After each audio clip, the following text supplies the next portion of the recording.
Hello, my name is Melissa Fanshawe and I'm coming to you from Brisbane, Australia.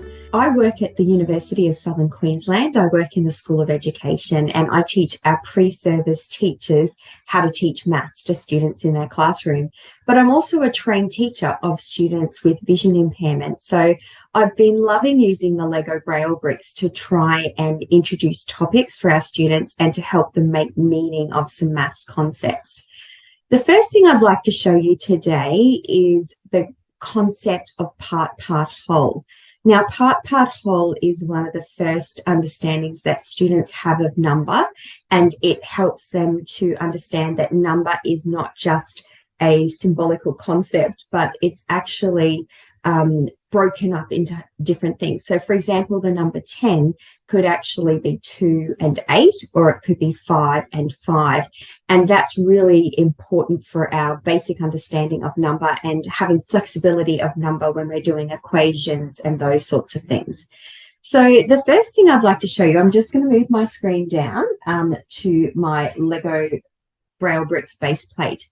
Now, on my LEGO Braille Bricks base plate, I actually have a double number symbol, and that is when I do that, it's representing to the students that I work with that I'm using, everything on this board is going to be number. And it's like having your caps lock on, I guess, on the computer. So I've got caps lock on, everything on here is going to be number. Now, I feel that it's very important before we actually teach the symbolic nature of number that students have an understanding of real life items and what it is. So in this activity that I'm doing, it's about partitioning number. And I have the number 20 at the top of my LEGO Braille Bricks base plate. And I want students to work out how many different ways can we break up 20? What can we do to do that? And so firstly, I'm actually going to use some real life manipulatives, and that helps them understand that 20 isn't just this symbolic figure, but it is representing real life. So I have some little figurines, and they're of different people that could be in my classroom. And I'm going to work out how I can put 20 into some groups. So I get the students to play with the 20 little figurines, and we can break them up into some groups. So I might have, for example, I might have 1 in one room and 19 in the other. And so then I get the students to represent that using the LEGO Braille Bricks. So I have 1 and 19. So one way we can partition 20 is to have 1 and 19.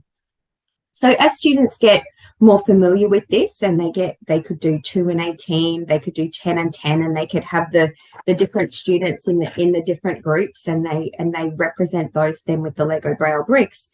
I then start to go to, could we actually have them in more rooms? So in this one, we had 3 in one room, 4 in another room, 4 in another room, and 9 in the other. So then students can represent this with 3 and 4 and 4 and 9.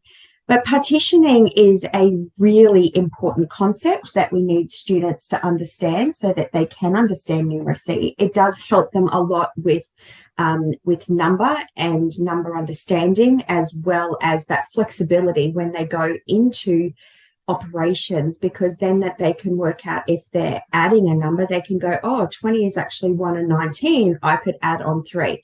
So it really is a wonderful opportunity to help students have the LEGO Braille Bricks because they can use them flexibly. It's like using a notepad where they can write down the different ways that they can make the number 20.